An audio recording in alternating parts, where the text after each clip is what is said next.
Welcome back to Confidence After Cancer. I am so glad that you're here and thank you for joining me. This week, I'm going to go deeper into your home, talking about detoxing. I want to talk about making your home the place that should feel like your safe haven, especially after cancer or any traumatic event. If you are lucky enough to have your own home, I want to talk about ways you can make this a nurturing space that is really going to help your health, your happiness, and to help in any recovery that you're going through. After cancer treatment, many of us return to homes filled with products we never questioned, and now is the time to change that. So, in this week's short podcast, I'm going to be talking about the importance of the environment. Secondly, the 3 places that I would recommend that you detox first. And then thirdly, give you some tips on how not to get overwhelmed with all this information that I'm throwing at you. It really can be very simple and very pleasant and very nurturing to be making these changes. Okay, so first of all, thinking about your environment. Your environment is everything around you. It's not just food or exercise, okay? Although those are important, of course they are.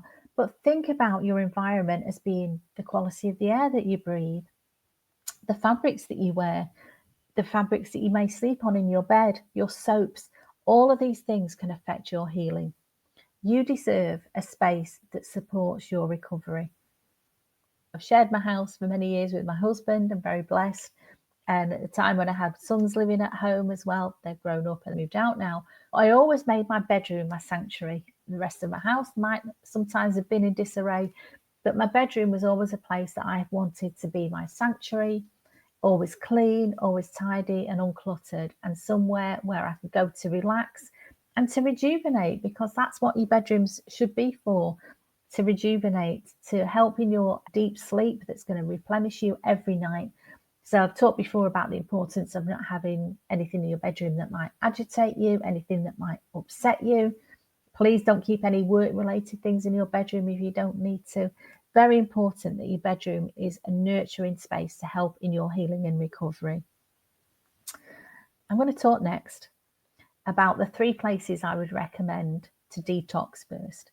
First of all, the kitchen. There's so much going on in the kitchen. And we all know the study, I think most people know now, there's so many studies about dangers sometimes of non-stick pans, plastic chopping boards, all of these things. And again, I'm not suggesting that you need to throw everything out that you've got already.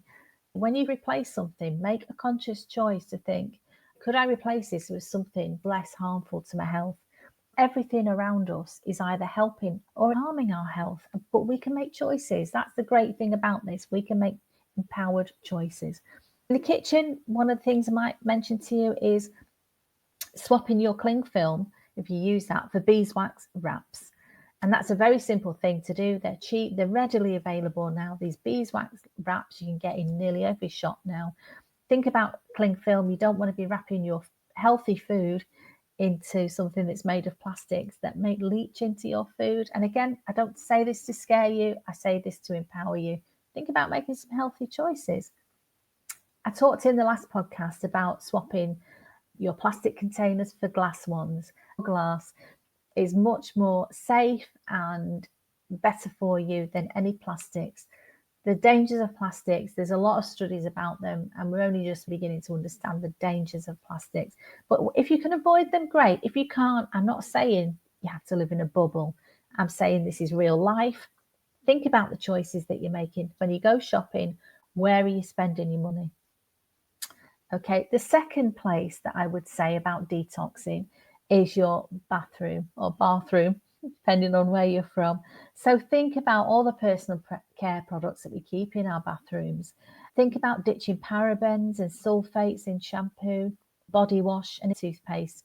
There are many good brands now that provide healthy alternatives. It used to be you had to go to really specialist shops to do that. They're available online. They're available in most supermarkets now. So make some healthy choices.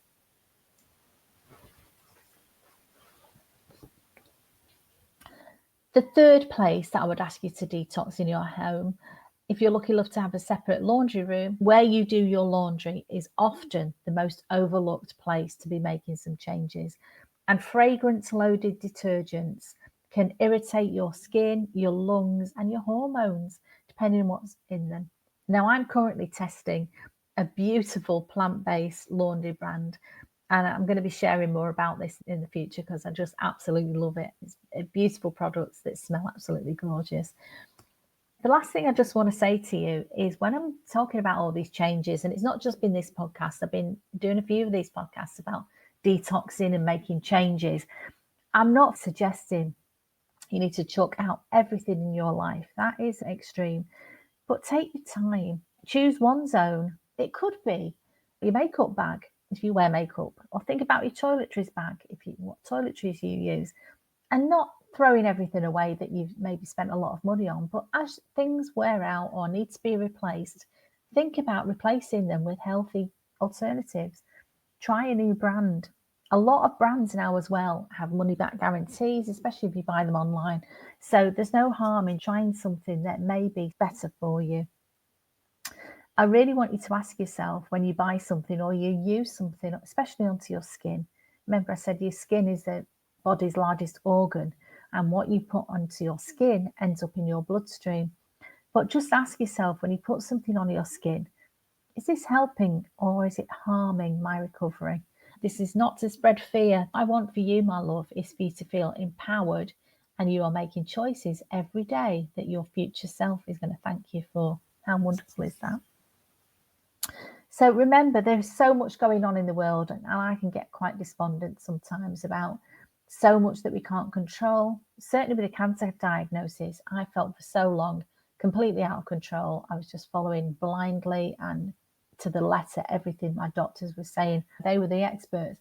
But now, luckily, I finished my treatment and I can reflect on that and think, actually, I don't want to be passive. I want to be active in my recovery. And this is just one strand of my recovery plan. And this is what I help people with after cancer treatment ends, putting together a personalised recovery plan for them. Most people have experienced some sort of illness, whether it's cancer or something else, but there is so much that you can do to be naturally giving your body everything that it needs to heal itself. You may have heard me say before about how wonderful your body is. If you cut your finger, your body knows what to do to fix that cut. The body sends all the right things. I don't know the technical term. It sends the things to make scar tissue. It heals over. As long as you're not doing anything silly, any superficial cut on your body will heal because your body is inherently made and designed to heal itself. But sometimes we get in the way, whether we're stressed, eating a bad diet, full of toxins, too tired, we're not getting the right sleep, we're dehydrated. There's so many strands to this. And this is not me telling anybody off or telling you need to live in a bubble and live perfectly. Why don't you choose to empower yourself by making some choices that your future self will help you for? You are the gatekeeper of your home. So much in the world we can't control, but we can control what we put on our bodies, what we have in our home. And every product that you choose is an act of self-care. How wonderful is that? I'm hoping that's helped you. If it has, please share this podcast episode with a friend. And if you know of a brand that supports natural healing, I would love to connect. Please get in touch. As always, stay safe, stay sane, and I'll speak to you very soon. Thank you. Bye-bye.